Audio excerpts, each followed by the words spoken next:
بسم الله الرحمن الرحيم نحمده ونصلي ونسلم على رسوله الكريم أما بعد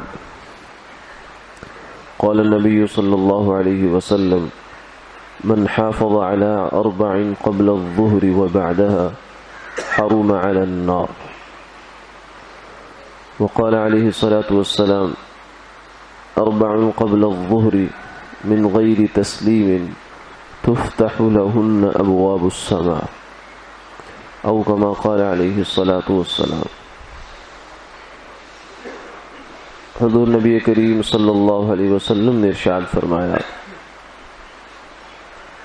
کہ جو شخص ظہر سے پہلے 4 رکعتیں پڑھنے کا اہتمام کرے اور 4 رکعتیں ظہر کے بعد پڑھنے کا اہتمام کرے تو اللہ اسے آگ پر حرام کر دیں گے. اور دوسری روایت میں آپ نے فرمایا کہ ظہر کی نماز سے پہلے 4 رکعتیں بغیر سلام کے ان کے لیے آسمان کے دروازے کھول دیے جاتے ہیں.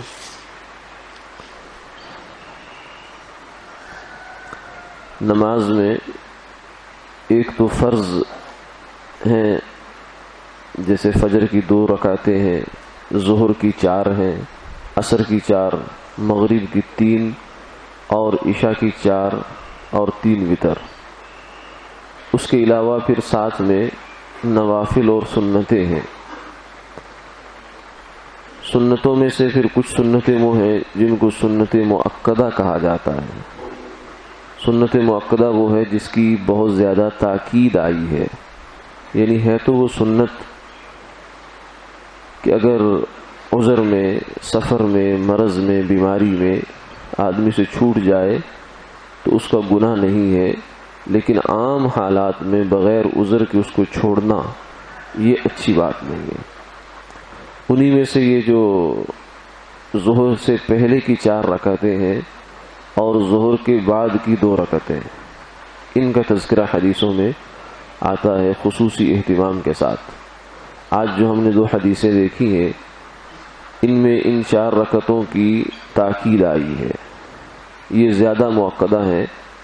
بلکہ ایک حدیث پاک میں یہ بھی آتا ہے من لم يصلي 4 قبل الظهر لم تنله شفاعتی. ذرا وعید ہے بڑی سخت.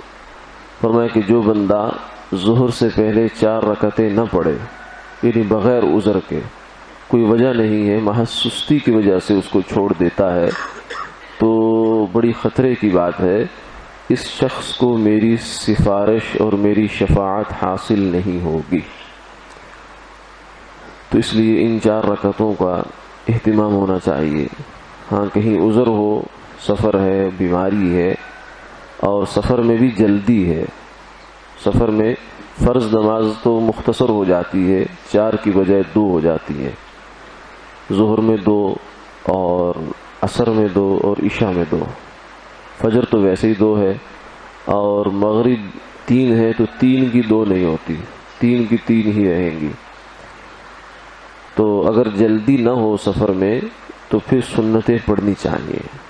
لیکن اگر جلدی ہو یا کوئی اور عذر ہو تو اس صورت میں سنتیں چھوڑی جا سکتی ہیں، گناہ نہیں ہے. لیکن عام حالات میں جب کوئی ایسا مسئلہ نہیں ہے تو پھر بغیر عذر کے ان سنت مؤکدہ کو نہیں چھوڑنا چاہیے.